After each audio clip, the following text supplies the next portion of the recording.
Alright, my friends, welcome back. Okay, so that last topic was really important, so I hope you appreciate that. Now let's get to the actual quiz that we started. Alright, so this is a potential second retrace in the trend. Again, I don't want to explain too much. Just analyze this chart and pause the video at this point. I'm not going to pause it for you or put in a long delay here. So pause the video yourself on your end and analyze this. Again, the point is to come up with everything you can think that is good about the trade, everything that's bad about the trade. And then after you analyze that, you got your two columns, pluses and minuses. What would you do? Would you take the trade or not? And if so, based on what? And that's pretty much it. So go ahead, pause the video, and we will come back.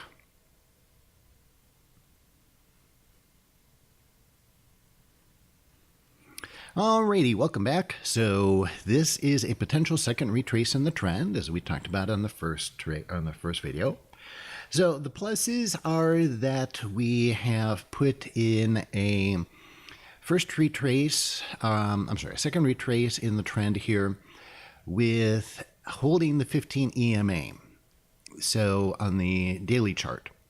So that's cool. All right. We don't like it too much when it breaks down below the 15 EMAs. You can see in the last two cycle lows there at 2 and A, it held the 15 EMA and continued to go up from there. So the 15 EMA, and by the way, another question that I'm often asked, what's the purpose of it? It is support resistance, dynamic support resistance. I call it dynamic because the value of it changes as it moves up and down, but also relative strength.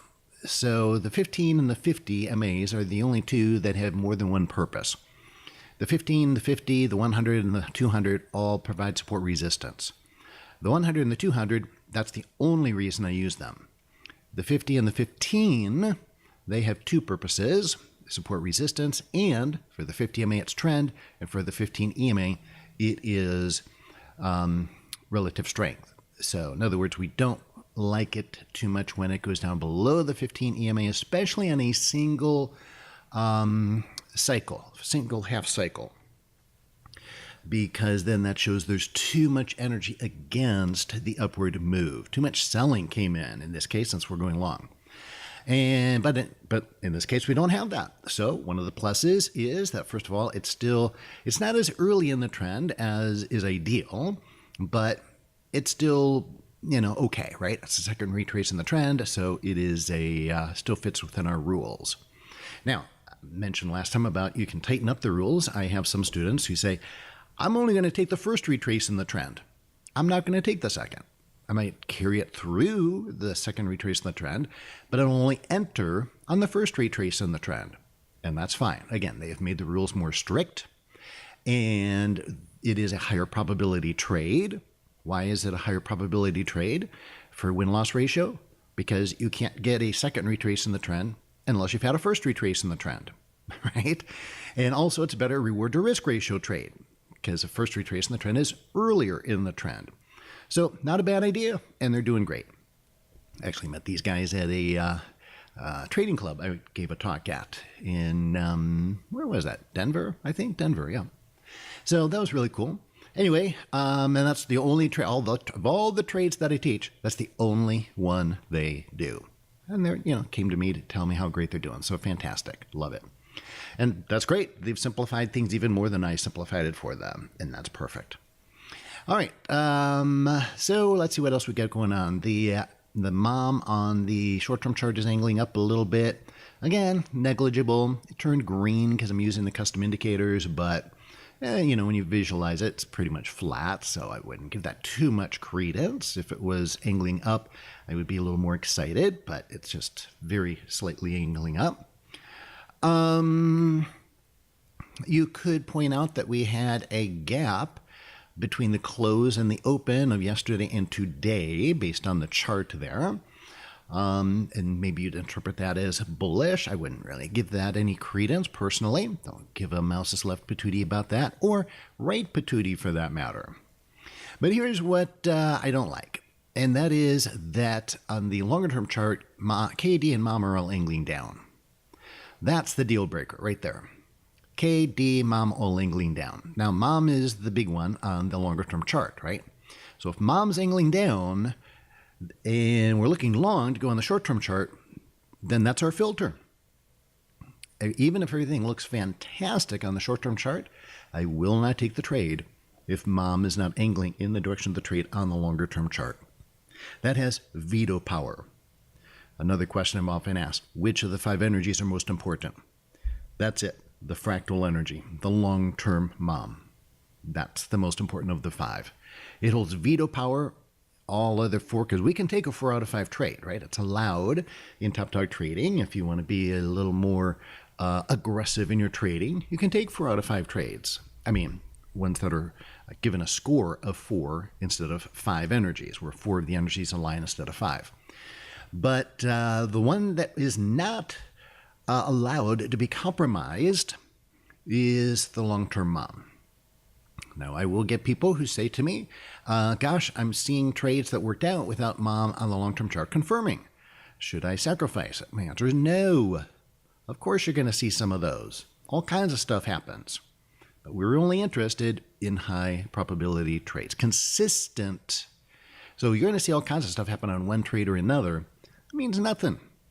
We want to know what's going to work most of the time. We need consistency. And for that, sure, again, with probabilities, by definition, other stuff's going to happen. Okay? And it might even, and this is where it gets really, you'll see something go against the rules and actually work out, would have made you money, quote unquote, a time or two. And here's what really will mess with your brain. Over a little period of time, you might see that, for example, here, Mom's angling down and the price goes up and it actually makes a higher high. And you might see that happen 10 times. And now you really start to question the rules, right? Because it didn't just happen once or twice. It happened 10 times. And so you're seeing that as a pattern in your mind. The problem is it's not enough data to establish a long probability or a long-term probability scenario. 10 is nothing. I remember one time I had a trading method that I was trying from somebody else, and I paper traded it for 2 months, and I was day trading. So I was getting a lot of samples, right? A lot of data accumulated because I was doing a lot of trades on it. I was like, man, 60 days worked out pretty well, pretty impressed. So the 3rd month I started trading it with real money. Lost money with it. Lost money. It wasn't psychological. It's just that the method didn't work anymore. And so it was just a, 2 months where it worked out, and then the rest of the time it didn't. So it's kind of like you can get drawdowns where a good method will have a drawdown over a period of time. Well, guess what? The inverse happens. I've never even thought about this before. I just do this stuff off the cuff. A bad method can have draw ups. I got to do a podcast on it or something. I like that. That's new. It just came to me this second, seriously. So a bad method can have draw ups. That's funny. I like it. Where, yes, over a large period of time, it's not going to work, but over a short period of time, it does work. And that can be very deceiving because we as human beings, we tend to think short term, right? We don't want to sit there and test things over a long period of time. We're impatient. And we think 2 months is like forever. Well, it's not, unfortunately. So anyway, as far as this trade goes, that's pretty much it. Now, you could have also looked at the candlestick pattern on the weekly chart and say, well, that's a topping candlestick pattern. It is. I don't give that much credence at all. I don't really use candlestick patterns that much. I'll look at them, but frankly, not a big fan. So if there's something good, if it aligns, here's my rule with candlesticks. If they align with what else is going on based on the stochastic and MACD and all that kind of stuff, and then I get a really good reversal candlestick pattern, I'll say, oh, okay, now it's added to the probability of that trade. But that's it. I just use it as an extra confirmation. So that being a topping candlestick pattern doesn't mean too much to me. What matters to me is KD and Mom are angling down. By the way, the important part of K and D here is that they're in the middle of the range on the long-term chart, on the weekly chart. So normally, again, mom is the big one on the long-term chart. K and D, we don't give too much credence to on the long-term chart if they are smacked up against the ceiling or the floor of the range of the indicator.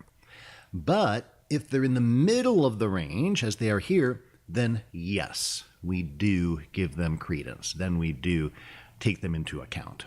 All right, so those are the most important things. There's some other things there we could talk about too, but I see my time is up already here. I get very verbose, don't I? But those are the important things. And, oh, well, let's see what happened. Yeah, that'd be nice, wouldn't it? Okay, yeah, it went down pretty good. So here's where we're looking to enter. And then it came back down below the 15 EMA. See, really what it did on the short-term chart is it held the 15 EMA, but all these are flypaper bars, right? The red one, the green one, the red one on the daily chart. Then we get into then it gets below the 15 EMA. That's what we don't like. And then it goes down. And yeah, I'm glad we didn't take that trade.